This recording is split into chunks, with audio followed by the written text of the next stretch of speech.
Hey, wait a second. Why didn't you tell me about your third child? I had no idea, and now I hear this? Huh? What's going on all of a sudden?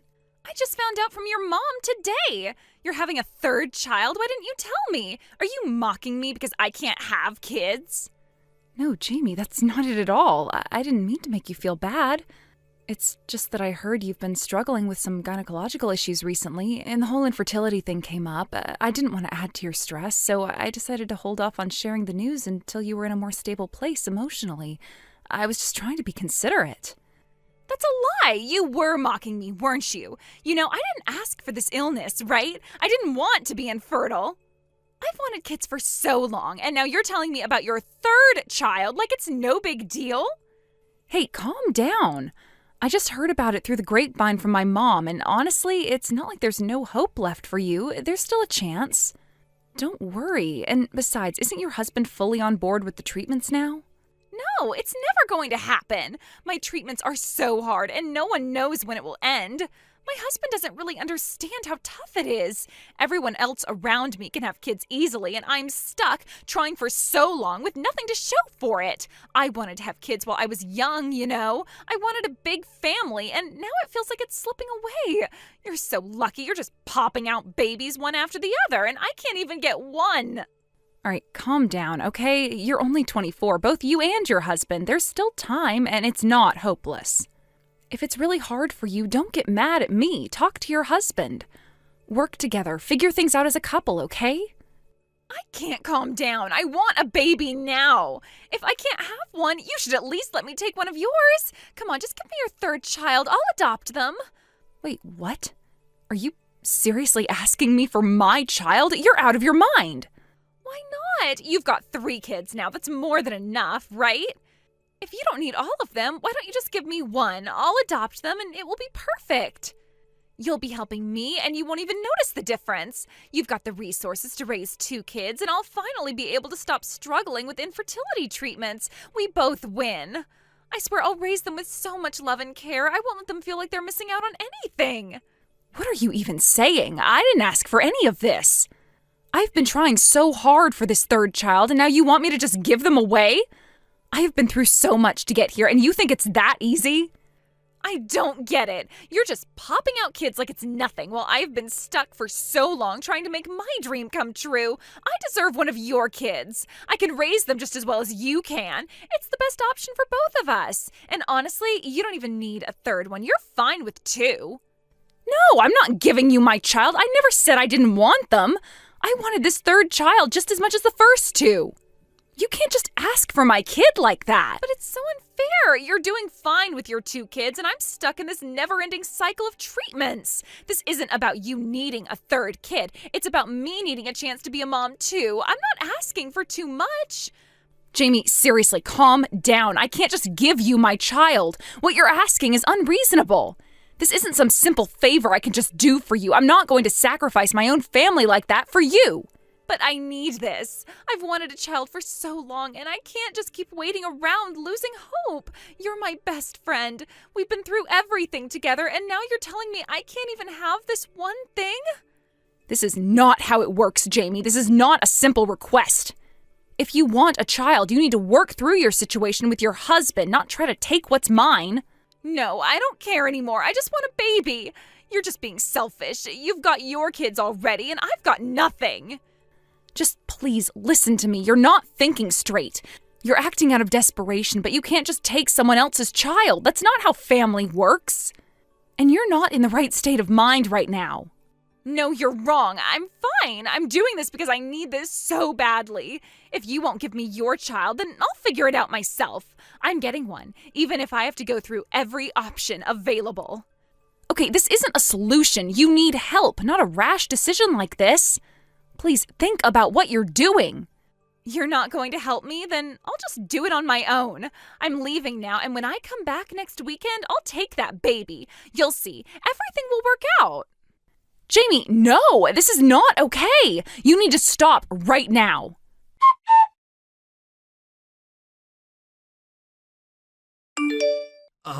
Excuse me, is this Willow's number? This is Jamie's husband, Daniel. Wait, you're Jamie's husband? Yes, nice to meet you, though I'm sorry for the strange circumstances. I'm borrowing Jamie's phone to get in touch with you. Lately, she's been saying some really troubling things, and I'm honestly at a loss.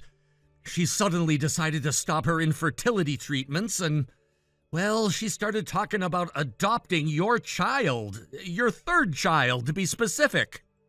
What? What's she saying now? She's going on about adopting my third child? I don't even know how to process this. I'm sorry, I know this might sound strange, but please, can you do something? She won't stop, Daniel. She's already picked out a name for the child, Jack. I've told her 1,000 times that I don't want to give up my baby to her, and yet she keeps insisting that she'll come next weekend to take him. This is beyond the point of reason. I can't even begin to explain how sorry I am for all of this.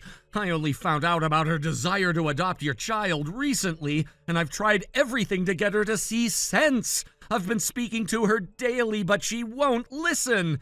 She's been going to baby stores for the past few days, buying all sorts of things: diapers, baby clothes, cribs, bottles, toys. She's even picked out a name for the baby, Jack. I don't know where she got it from. She's not just buying things, she's acting like she's already the mother. Every time I try to stop her, she gets frustrated and starts saying things that don't even make sense, and then the tantrums follow. I feel like I'm losing control of this whole situation. Jack, what? You've got to be kidding me. My baby is a girl, Daniel. How could she do this? Why is she making all these decisions without even asking me? Jamie used to be a normal person. I don't understand what happened. I know we've had some rough patches, but this is something else entirely.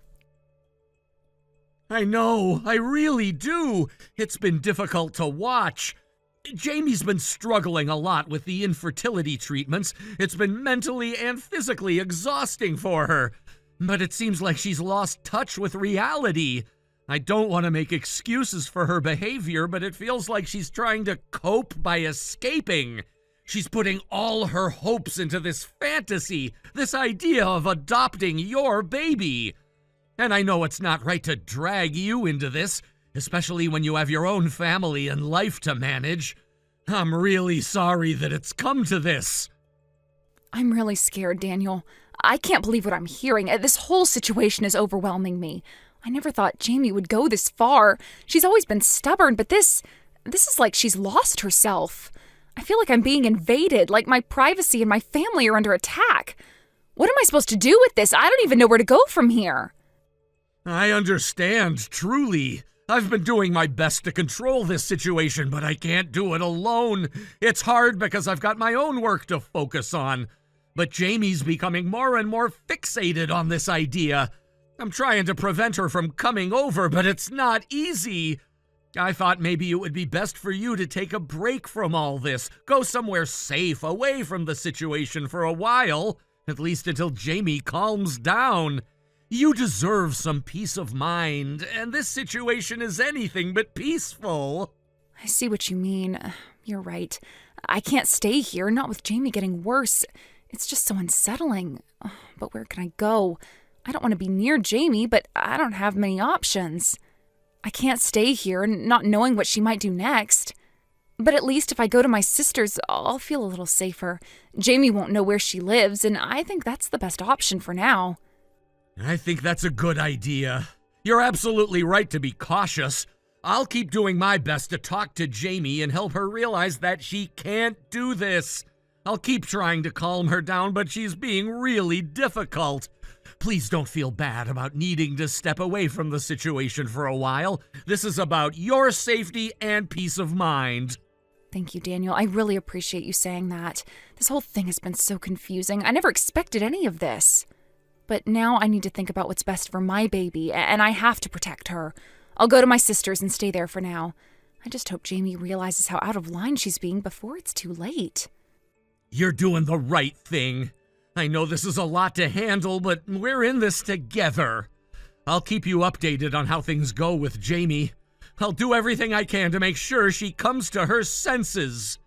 I'm sorry that you have to go through this, but please know that you're not alone.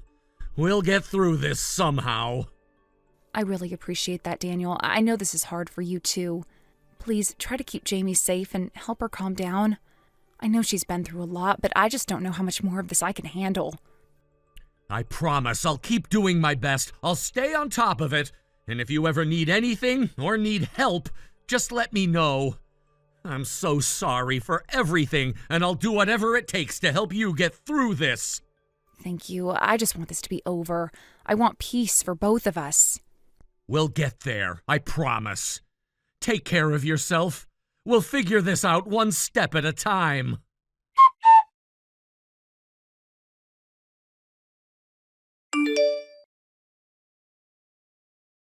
Willow, where are you right now? Where's my baby? Where's Jack? Give him back to me, you kidnapper.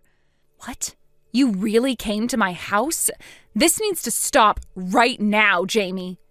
I told you before, I'm not giving my child up for adoption. Stop making decisions on your own. Stop buying baby things and naming the child without asking. You can't just go ahead and plan everything like this. You said you'd give him to me. Why are you turning your back on me now? I never said I was giving my child away, not once. I don't understand why you're so fixated on my baby. It's not fair. You've got 3 kids now, Willow. Why can't you just give me one of them? Why does everything come so easily for you? Why do you get to have children without any of the pain I'm going through? I want a baby too. I've been fighting for this. Why can't I have what you have? It's unfair. Jamie, please. My sister wants to talk with you, all right? Just let her talk to you for a second, okay? It's Amber. I don't know if you remember me, but we used to play together when we were kids. Yes, I remember. Please, you have to help me. Talk to Willow. She promised me. I'll take care of the baby. Daniel's against it, but I'll raise the child alone if I have to. Jamie, Willow doesn't want to give up her baby. There was no prior promise of adoption. This sudden request is too much for anyone to process. Can you please just let it go? You have to accept that this isn't going to happen. But she's already got 3 kids. Why can't she just give me one? Why is she so selfish? I just want to be a mom. Why does she get to have children without any of the struggles I'm facing? Jamie, you can't just ask someone for their child like it's nothing. This is Willow's child, her flesh and blood. This isn't a decision that can be made lightly. Think about what you're asking. You can't demand someone's child because you feel entitled to it.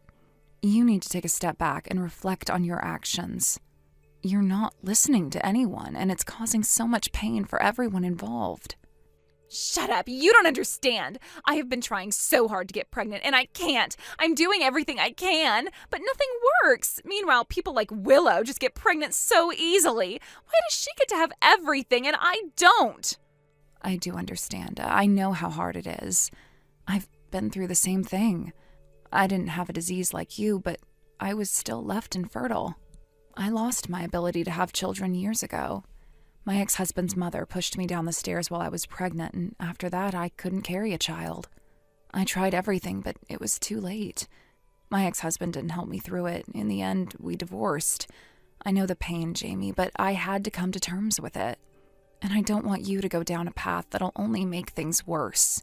Oh, Amber, I didn't know that. I'm so sorry. I know how badly you want a child, and I understand that feeling.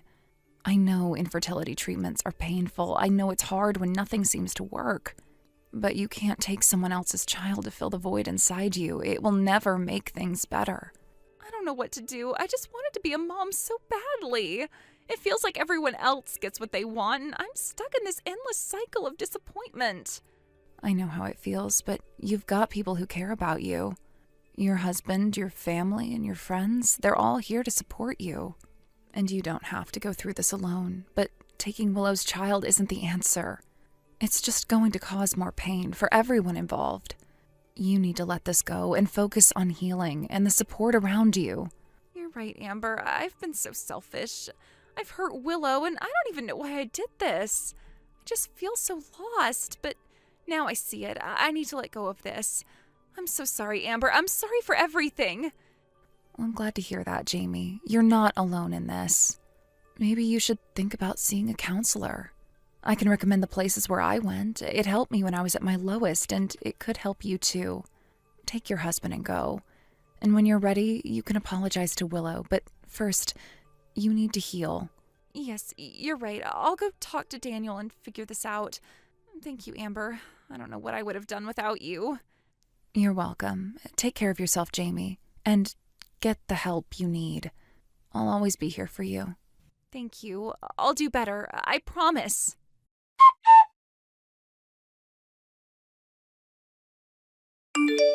After everything had settled down, Jamie, with the encouragement of Amber and Daniel, decided to attend counseling. The idea of facing her own feelings and understanding the impact of her actions on others was something that clearly weighed on her mind.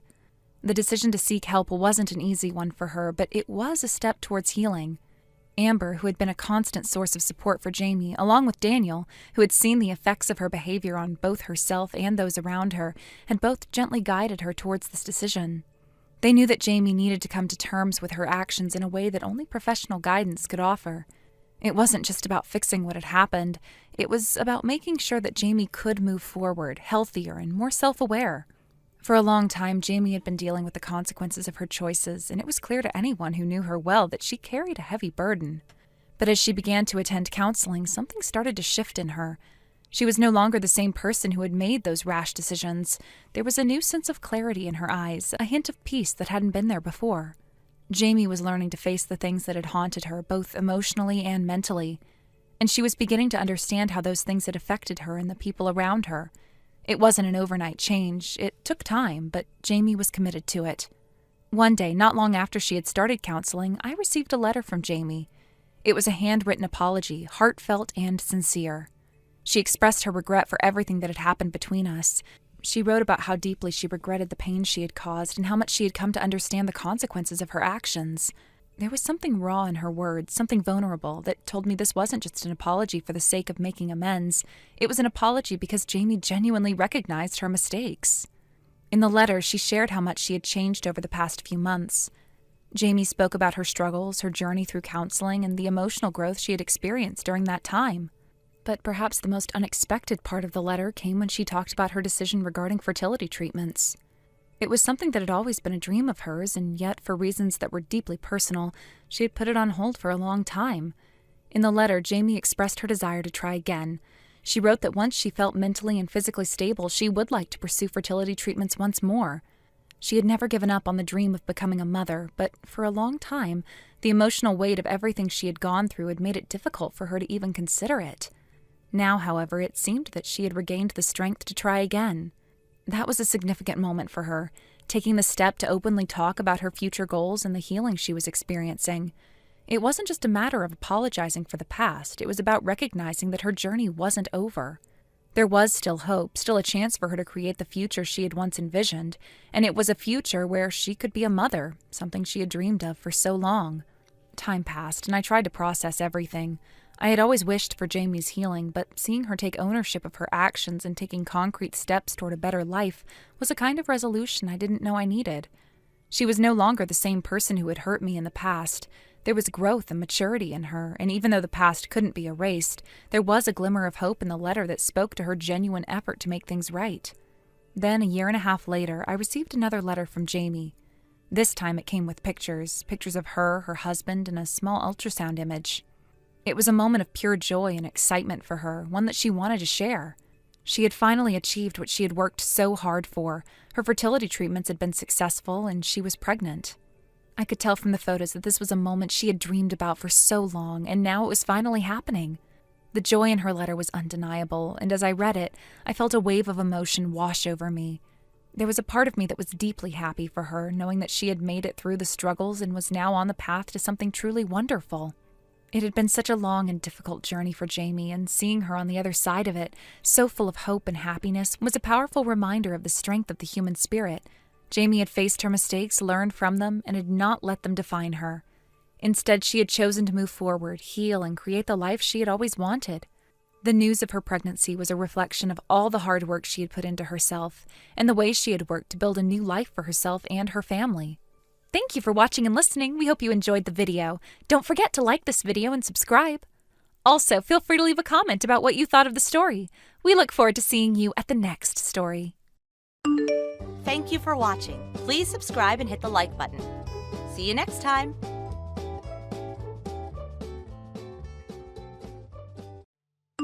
Hey, listen to me. I am so tired of this. It's all just too much. What happened? Are you okay, Trisha?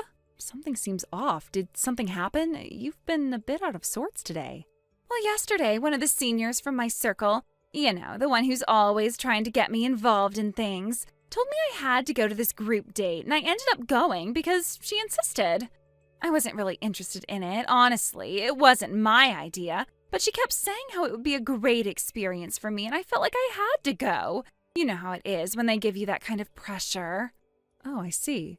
So you went away, and what happened when you got there? Did it turn out the way you thought it would, or did something unexpected happen? Well, there wasn't really anyone I could connect with, you know?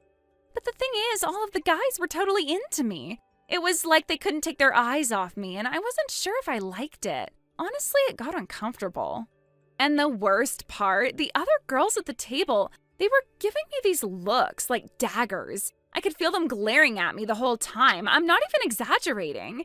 And then the senior, she just had to make a big scene and scold me, saying, "Don't let them bully you alone, Trisha, get a grip." I mean, you'd think she would have known what she was getting me into by inviting me, right? But no, she acted all innocent like it wasn't her fault. It was so awkward, and I felt like I was stuck in this mess. It was too much. Oh, I get it now.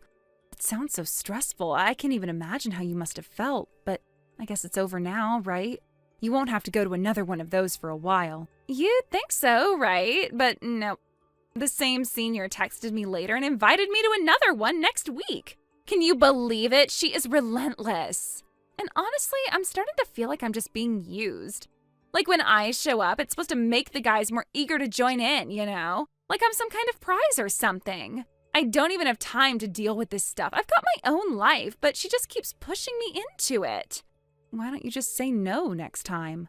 Tell her you're busy or that you have something else planned. I mean, I could do that, right? But then there's the thing about everyone else wanting to see me. I'm bored, yeah, but it's like when you're surrounded by people and they want to look at you. You know, like a beautiful flower in a garden. People want to admire it every once in a while, get a glimpse, and feel better. I guess I feel like I owe them that. When I get invited, I show up and I let them enjoy it. It's like an obligation, being the girl everyone wants to see. It's not as great as people think. It's exhausting, though. I don't really get it, but I guess if it makes you happy, then I can't say much. It's your choice in the end, right? Well, yeah, maybe, but you know what? I've been thinking about it, and I might stop going to these group dates soon anyway. Actually, there's someone I've started seeing. I don't know if I mentioned it, but yeah, there's someone I'm kind of into now. Wait, seriously? Since when did that happen? You never told me about this person. Oh, well, it's someone from the same university as me. We actually bumped into each other the other day, and when I walked past, he stopped me and told me that he'd fallen for me the moment he saw me. Can you believe that? He said it all so confidently, and I didn't know what to do at first. He asked me out right there, and honestly, I was kind of flustered, but after talking for a bit, I agreed to exchange phone numbers. Now he's been texting me every day, trying to win me over with all this sweet talk. I can't lie, I kind of like him too. I wasn't expecting it, but here we are, and I'm starting to think maybe I should give this a shot. Oh wow, I had no idea. Congratulations though. So what's he like? I'm dying to know more. You actually know him too. Can you guess who it is? Wait, what? I know him? Someone I know who would fall for you? This is a tough one. I'm not sure. Who is it? It's Brett. You know, the handsome guy from the law department. Yeah, he's the one. What? Brett, are you serious right now? You do know him, right? You've seen him around. Well, yeah, I know him, but wait, hold on. You're telling me that Brett is your boyfriend? No way, that's impossible. Are you pulling my leg? I know it's hard to believe, but it's true. Brett's my boyfriend now. Every night he texts me telling me he loves me. He says I'm so much cuter than you. I know it might be hard for you to hear, but that's how it is. No way. This has to be some kind of joke, right? Brett isn't like that. He's not the kind of guy who'd say that. You're lying. Well, you know what? He just doesn't act the same around you, that's all. He can't be his true self when he's with you, but When it's just me and him, it's different. I'm the one he's choosing now. Can't believe what I'm hearing right now. I mean, I haven't even broken up with Brett. He hasn't said a word about this to me. We're fine. He's never even mentioned you, so what's going on here? You must be mistaken. You and Brett? No way. But it's true, though. We are dating. Actually, we've got our first date planned for this weekend at this cute cafe. It's going to be amazing. And you know what? Maybe one day Brett will decide he doesn't want to be with you anymore. It's bound to happen eventually. But hey, don't take it too hard, okay? It's not your fault. I mean, it's really just that I am too perfect for him to resist, you know? I'll let you know how our date goes. Anyway, I've got to go now. Bye-bye. Wait, Trisha, hold on. Stop. What are you talking about? This can't be real. You have to be joking.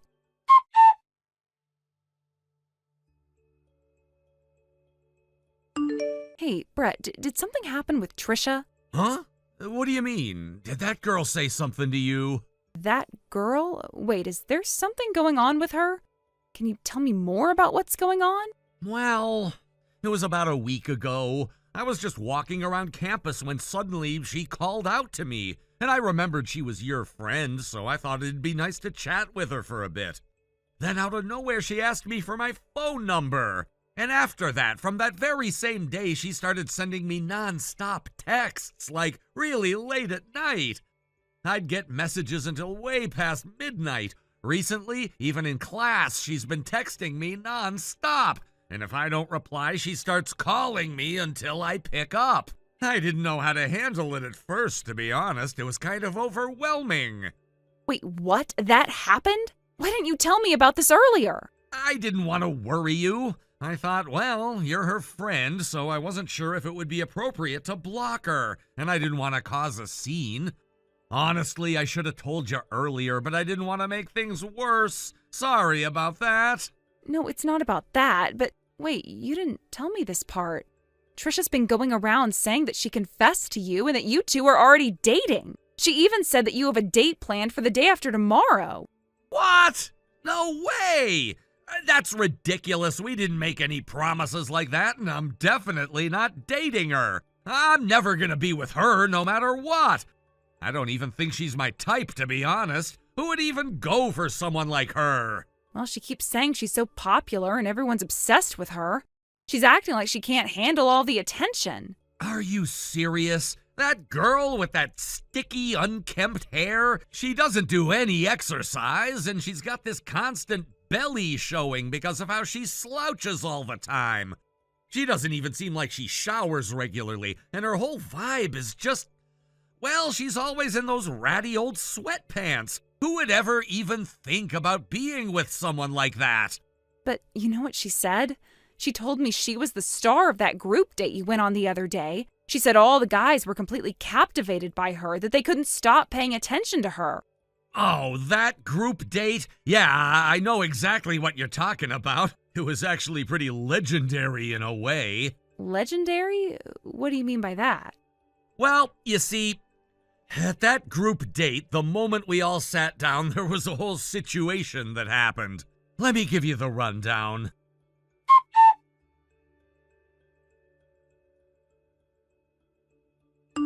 You won't believe this, but guess what? I went on the most amazing date with Brett yesterday. I honestly didn't expect it to go so well, but it was incredible. We just clicked, you know? Oh, wow, really? Sounds like you had a good time. Glad to hear it.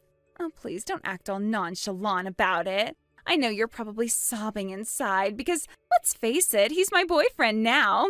Sorry if that stings. Huh? What are you talking about? You're just going to rub it in my face like that? No. I'm not trying to make you feel bad. But if you feel that way, it's okay. You can admit it. I know what it's like. Honestly, I get it. It's tough, right? Seeing someone take what you thought was yours. But don't worry, I'm not gonna gloat. I just wanted to share how amazing it was, that's all. I'm sorry, I really am if this is too much. But it happened, and now we're together. I mean, you knew it was bound to happen, right? Well, it's fine, I guess. I mean, I'm not upset about it. Honestly, though, I think you're just lying to yourself. This whole thing just doesn't feel real to me. Lie? What are you even talking about? I can't believe you're questioning this. You don't want to believe it, but Brett is mine, okay? We're officially together, and nothing you say is going to change that. It's like, finally, right? It took us a while to get here, but he's made it clear. He's not interested in anyone else. He said it himself. He told me I was what he needed. You have to accept it. You don't have a choice. Wait, so you really went on a date with Brett yesterday? After all this time? Yes, and it was incredible. We went to this super stylish cafe. The place was beautiful, soft lighting, cozy seats, and the atmosphere was just perfect. Brett was so attentive, so sweet. He was so into me. I felt like I was the only girl in the world. It was one of those moments where you just know. We were just together. It felt so real. I don't know how to explain it. It was our moment. It was perfect. That's strange, because Brett was with me yesterday, the entire day. He didn't mention you once. You sure you didn't just dream up this perfect date? Wait, what? You're saying, what? Are you serious right now? What are you talking about? I'm talking about the fact that Brett and I spent the whole day together. You know, at the bar, at our regular spot, just hanging out. I have photos to prove it. We even shared drinks, laughed a lot. You didn't think I wouldn't know, did you? You really think Brett would go out with you while we were together? Wait, what? That doesn't make sense. How can you say that? Brett and I were texting all night. He told me he was thinking about me. He said he couldn't wait to see me again. That's why I'm so sure we're together. I don't believe you. Really? Because it sounds like you're just convincing yourself. Here's the truth, Jess. He wasn't with you.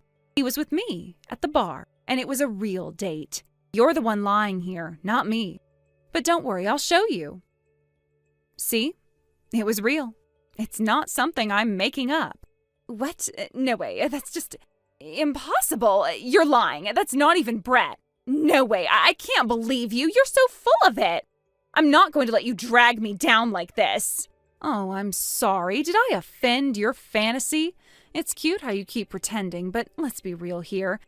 I'm not the one who's delusional. You're living in a dream world where you think you can just take whatever you want. But you can't, Jess. It's not working like that. He's not yours. He's mine. And deep down, you know it. You don't understand. I am the one everyone wants. I am beautiful. I am better than everyone else, and that's how it's always been. And I don't care what you say. He's mine now. No matter what you think, it doesn't change that. Oh, please, I'm so tired of hearing this. You really think you're better than everyone else?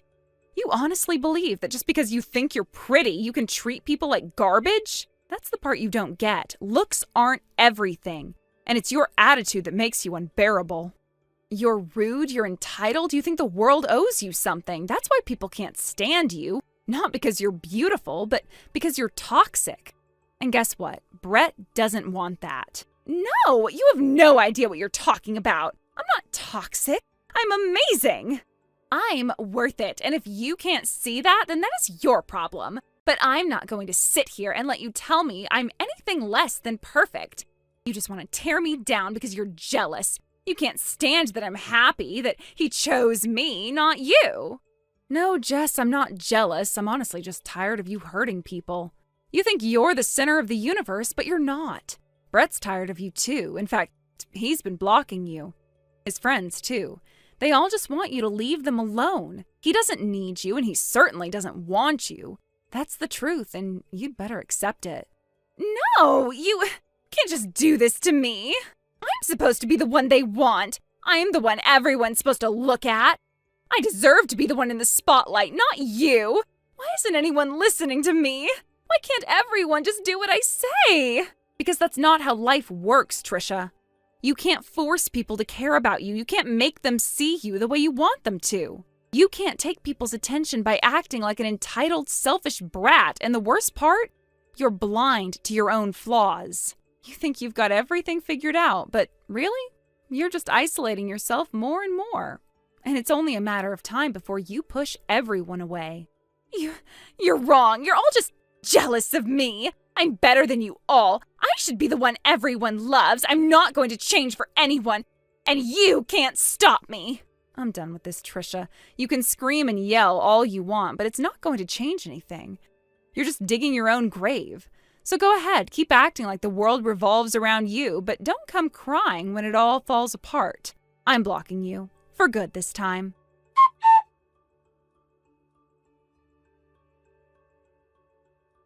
After everything that happened, I made the decision to block Trisha's phone number and all of her social media accounts. I didn't want any further communication with her, not after everything she had done.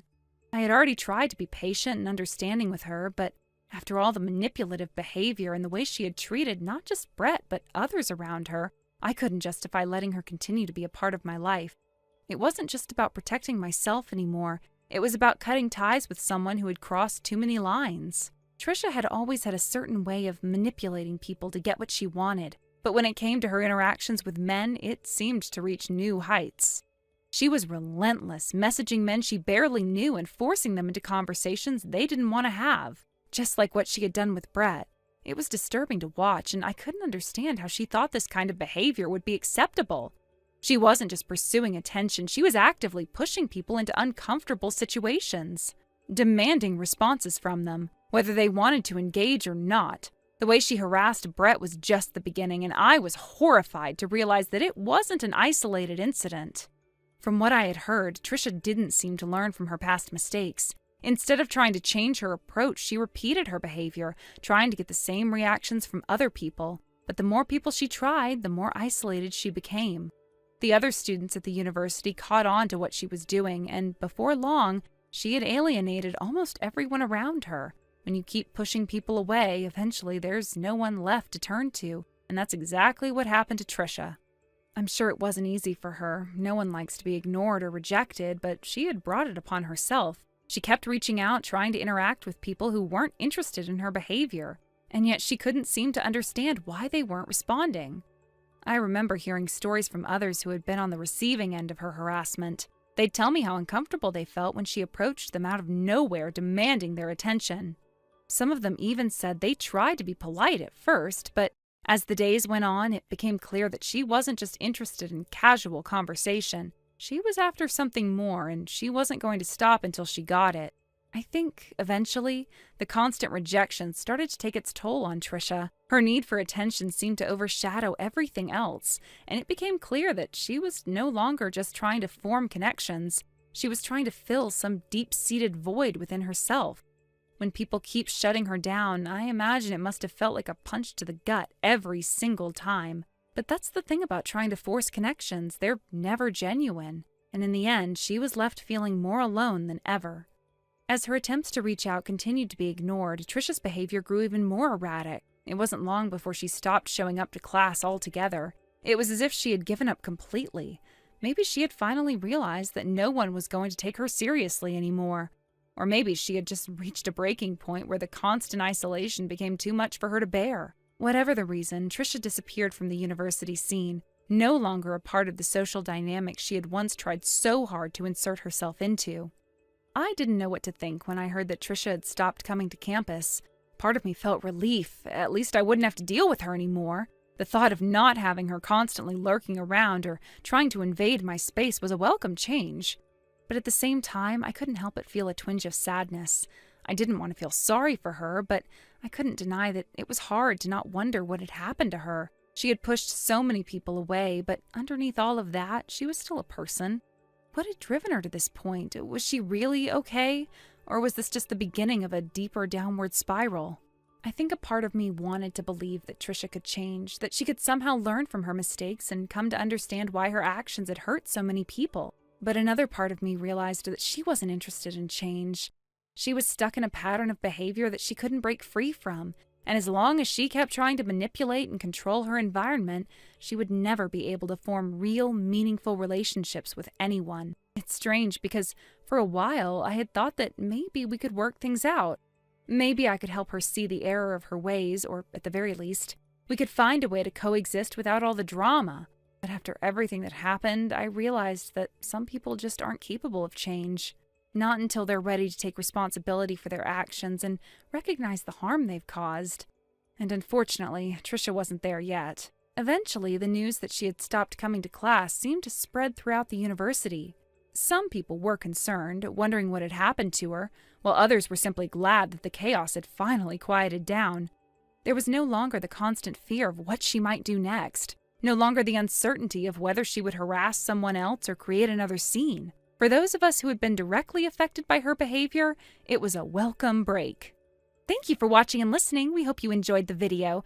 Don't forget to like this video and subscribe. Also, feel free to leave a comment about what you thought of the story. We look forward to seeing you at the next story. Thank you for watching. Please subscribe and hit the like button. See you next time.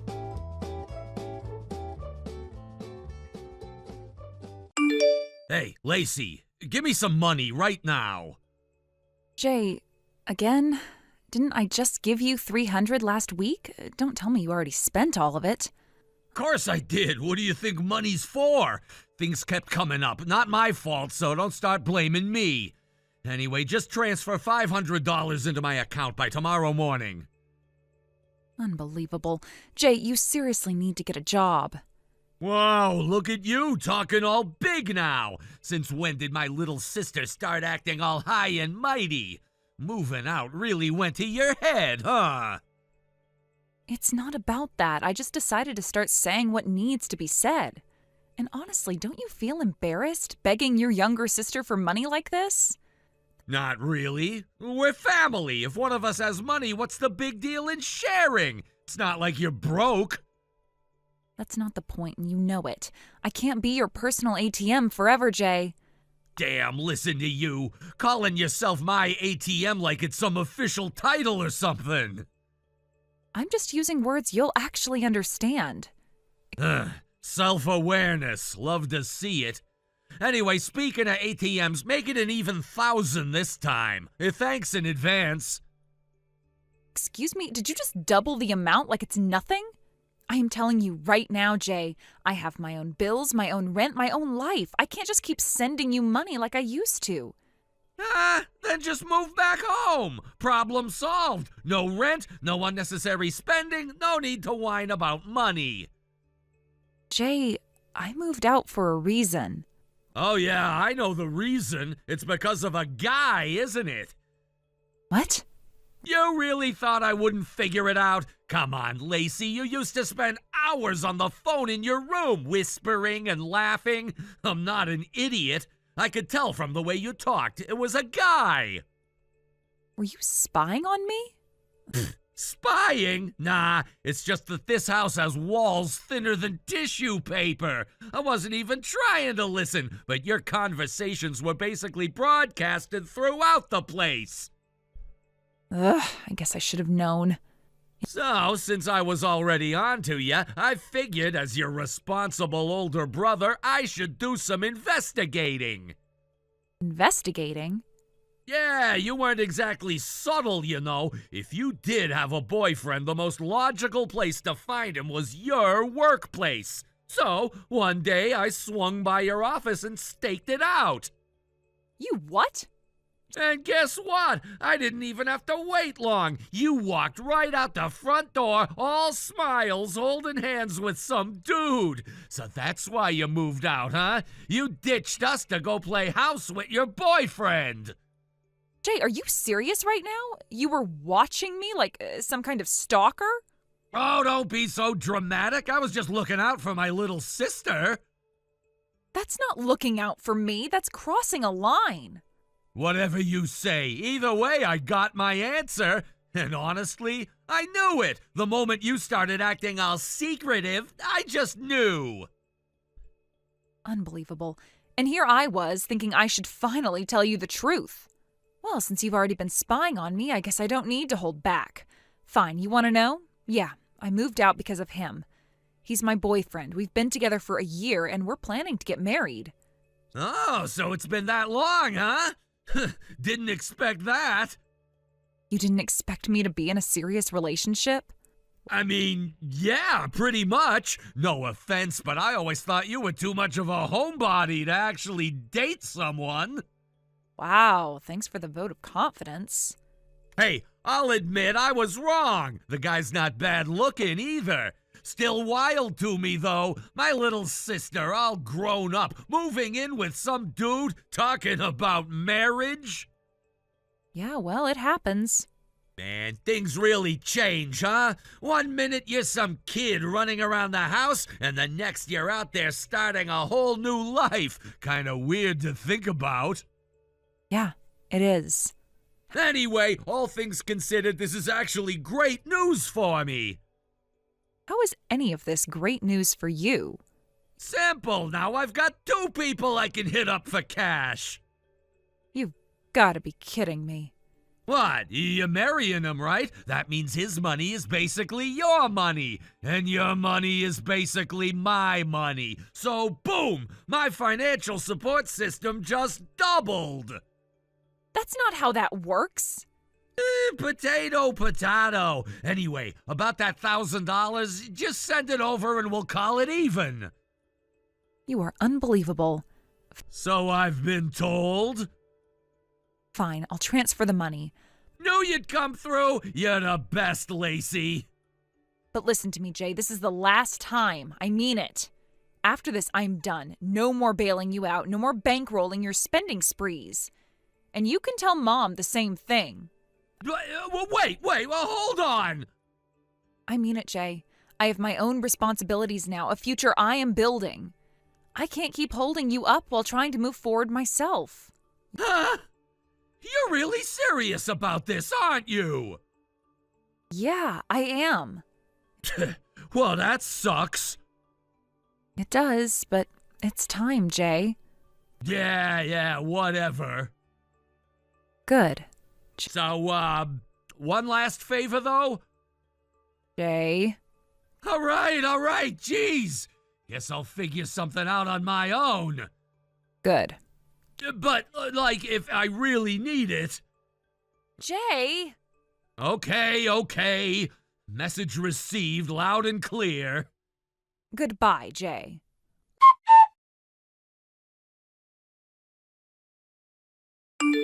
Lacey, it's me. What is it? It's about this month's allowance. Could you transfer it soon? What? It's rare for you to forget, so I thought I'd give you a little reminder. I didn't forget. Oh, good, then there's no problem. Actually, I need a little more than usual this time. I'm about $400 short on my credit card payment, so if you could send it by tomorrow, that'd be great. I gave Jay $2,000 at the end of last month. Oh, did you? Oh, but that was for Jay, wasn't it? My expenses are separate. Didn't he tell you? I told Jay that the $1,000 I gave him last time was the last. What do you mean, the last? I mean exactly what I said. Wait, are you saying you're not sending any more money? That's right. I don't understand. I have someone in my life now, someone I plan to marry. Oh, yes, Jay mentioned something about that. So since you're living with him now, I assume you'll be sending double the amount. Double? Or was it after you get married? If that's the case, then all the more reason to hurry up and register the marriage. Where are you even getting these ideas? Did I misunderstand something? Mom, listen carefully. I told Jay already, and now I'm telling you. That $1,000 was the last time I am sending money. Last? What do you mean, last?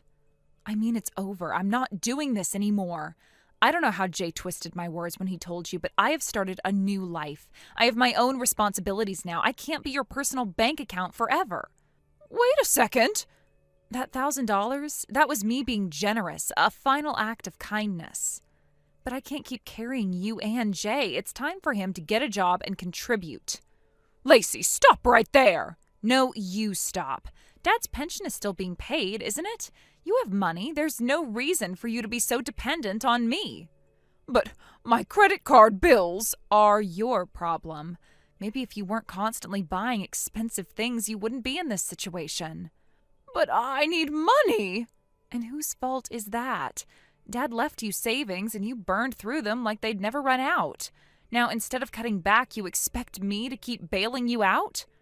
Lacey, it's a child's duty to take care of their parents. Stop being so selfish and send the money. You want to talk about duties? Fine, then let's talk about Jay. Because he is your responsibility, not mine. I have my own life now. Soon I'll be married and I won't be a part of this household anymore. I won't be in a position to send money even if I wanted to. But Jay doesn't work. That's why I've had no choice but to rely on you. You know, there's a word for that. Exploitation. Exploitation? Maybe you didn't realize it, but that's exactly what's happening here. For years, I have been the one holding everything together while you and Jay took and took. But now, I finally have a future to look forward to. And you expect me to keep sacrificing that future just so you and Jay don't have to make any changes? Lacey, you're being dramatic. No, I'm being realistic. But you've always helped us. Why are you suddenly changing your mind? Because I finally realized something. If I kept doing this, if I kept putting you and Jay before myself, I would never be able to get married. I'd never be able to build a future of my own. That's not true. Really? Then tell me, why is Jay still unemployed? Well, I mean, the economy is tough. Oh, please. Plenty of people find work when they actually try. Jay isn't even trying, and you just let him sit around doing nothing, waiting for me to fund his lifestyle. But you have a job. You can afford to help. I have a job. I work hard. And I should be using that money to build my life, not fixing the mistakes you and Jay refused to take responsibility for. But Lacey... If you keep pushing, I'll block your number. Wait! I have things to do. Goodbye.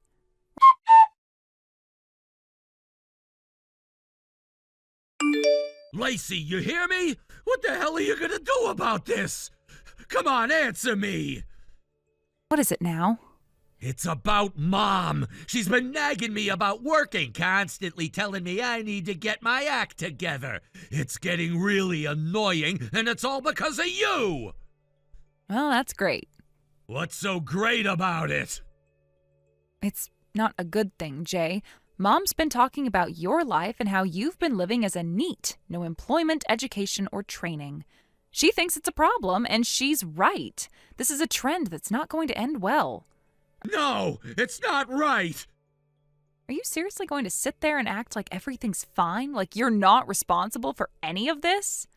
What do you mean? It's fine! It's not fine, Jay. You have to wake up to reality. This is about your life. Look at yourself. What, are you just going to keep living like this forever? Why don't you wake up and see how pathetic it all looks? You've been living off Mom and Dad since high school. You've never had a real job, and now here you are, 36 years old, still living off your parents, still using your sister's money. How long do you think this can go on? How are you supposed to feel proud about being a big brother when this is your reality? What did you just say? You heard me. I know you don't want to hear it, but it's the truth. This isn't just some phase or bad luck, Jay. It's a pattern you've been living in for years, and it's pathetic. You've been living like this for how long? Are you really okay with it? It's not just about money, it's about respect for yourself and for your family. You're not just embarrassing yourself, but everyone around you, too. I can't even look at you sometimes without feeling disgusted by how little you've accomplished. Shut your mouth! You think you know everything, but you don't. It's better than doing nothing, don't you think? You're not some big shot just because you landed a job at a decent company, so don't act all high and mighty, okay? Oh, and by the way, who's the one depending on someone else for their paycheck, huh? That's none of your business! I'm not answering to you! You better stop right there! I'm done letting you live like this.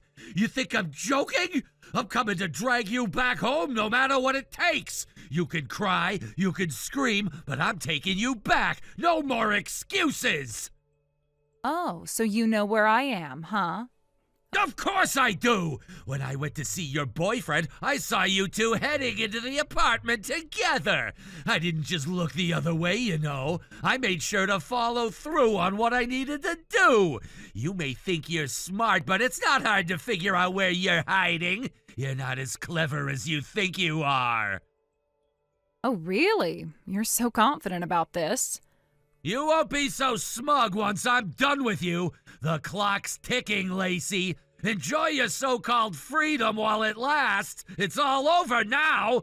And don't even think about seeing your boyfriend before I get there. What's that supposed to mean? You honestly think that guy cares about you? The one who's been enabling you all this time? The one who's just as stuck as you? I'm not saying he's a bad guy, but look at what he's allowing. He's not even helping you stand on your own. He's just feeding into your laziness, your complete lack of direction. I'm telling you, you don't need people like him around. They only make things worse. You are being so dramatic. Dramatic? Is it really so dramatic to want something better for you? To not sit back and watch you throw away everything? The fact that you can't see it. That's what's truly dramatic. You're wasting your life, and if I don't do something now, it'll be too late. Do you think I want to do this? Do you think I like dragging you back like some child who needs a leash? No, but I can't stand seeing you throw it all away. Oh, so now I'm a kid, huh? You are! You act like one! If you want to be treated like an adult, start acting like one. I'm done with the excuses. It's not just about working, Jay. It's about growing up. You are way past the point where you should have been responsible for yourself. You're 36. You should have your own life, your own direction. Instead, you're stuck in a rut, relying on everyone around you to take care of you. And I can't just sit here and watch it anymore. You think I enjoy this? Having to drag you back home, making you face the truth? No, but someone has to do it, and it's gonna be me. You think I'm scared of you? You should be. But I don't need you to be scared, Lacey. I just need you to understand this isn't a choice anymore. I'm coming for you, and I'm taking you home. Don't make this harder than it has to be. You've already made enough mistakes. Just stop. No, I won't stop, because you need to hear it even if you hate me for it. Now get your stuff together. You're coming home.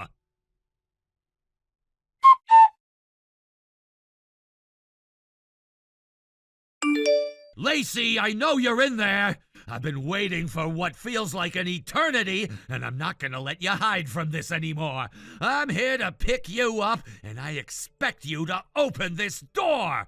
I'm not going anywhere until I get you out of this mess. Lacey, don't play dumb. This isn't a game. I know you're home. You press the doorbell and act like you're not around. Are you seriously doing this? Quit pretending! Just open the door. I'm not leaving without you. What? You really came? Are you serious? Of course I came. What do you think I'm here for, Lacey? You can't keep running from this. Come on, enough of this nonsense. We're leaving now. You don't have any choice. Get out of that room and stop making this more difficult than it has to be. Hold on a second. Let me explain something to you. What now, Lacey? Can you just open the door? This has gone on long enough. I'm not in there anymore. I moved out. What? What do you mean you're not there anymore? What's going on? You were just there, what, 2 months ago? You signed a contract, didn't you? People don't just pack up and leave after 2 months. You didn't even mention anything about moving. This doesn't make any sense. I don't live there anymore, and I'm not going back. What? That's impossible. You've only been living there for 2 months. What, did you break the lease? That's not how it works. It's not that easy. You don't just pack up your things and go because you feel like it. There's no way you could cancel that contract that fast. Oh, trust me, Lacey, stop with the games. I know you're in there and I'm not playing along. Just come out already. I really did move out. That place was a weekly apartment. You know, one of those short-term rentals. A weekly apartment? What is that supposed to mean? What the hell are you talking about? It's a type of apartment where you can rent it for short periods, you know, for people who need to stay somewhere temporarily. I stayed there because I wasn't sure what I was going to do next, but now I don't need it anymore. I moved out 2 days ago. Wait, so you're telling me you up and left without telling anyone? Where the hell did you move to? Come on, Lacey, stop dodging the question. Tell me where you are, now! I moved abroad. Abroad? What? Are you out of your mind? I'm not joking. I moved abroad. I'm not coming back. I'm staying there permanently. I'm not coming back to this life. I've made up my mind. Wait, what? You're moving overseas just like that? Without telling anyone? What the hell are you thinking? It's not like I'm just doing this without reason. My boyfriend is from overseas. He's not from here. Your boyfriend's from overseas? Are you telling me that's why you suddenly decide to leave everything behind and disappear? Yes, his family is from Europe. He's not American like you might think. I know he looks American, but that's just his appearance. He's European, and that's where we're going. We're getting married, and I'm moving with him. His assignment here is over, and we're both leaving for his home country. Wait a second, you're just leaving? You're seriously gonna marry this guy and leave everything behind? Then what about us? What about your family, your life here? You really think I'm just going to let you leave like this without any explanation? Lacey, this isn't you. This isn't the way to handle things. I'm not asking for permission, Jay. I'm an adult. I don't need anyone's permission to marry the person I love. It's my life, and I'm making the decisions. I don't care about anything else right now. No, you can't do this. This is insane. You've been living here, working here, and now you're telling me you're just gonna throw it all away for some guy? I'm not throwing anything away, Jay. I've already lined everything up. In fact, I'm switching jobs. I've got a new role lined up with his family's company. So when you try to talk to my old work, they won't have any answers. They'll just tell you that I've already moved on. You're just gonna leave your whole life behind? Your job, your friends, your family, everything? And you think it's that easy? Yes, it's that easy. I'm already close to the airport, by the way. Wait, what? You're already on your way to the airport? What do you mean you're already gone? You're really doing this? I'm done. I've already canceled my phone plan, and I am flying out soon. This is happening, and I'm not turning back.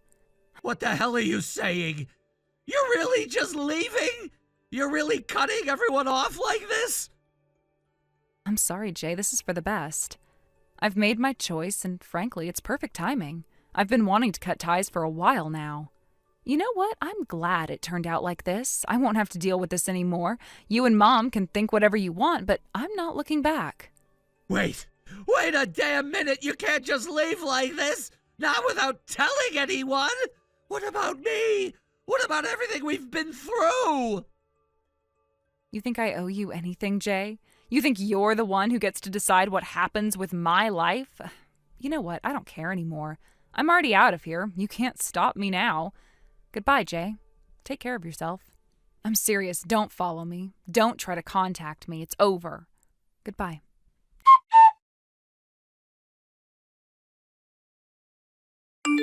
Jay had apparently been waiting for me at the nearest airport to my house, hoping to drag me back. He had likely assumed that I would be flying out from there, but unfortunately for him, I was leaving from a completely different airport due to the final work assignment I had in the country.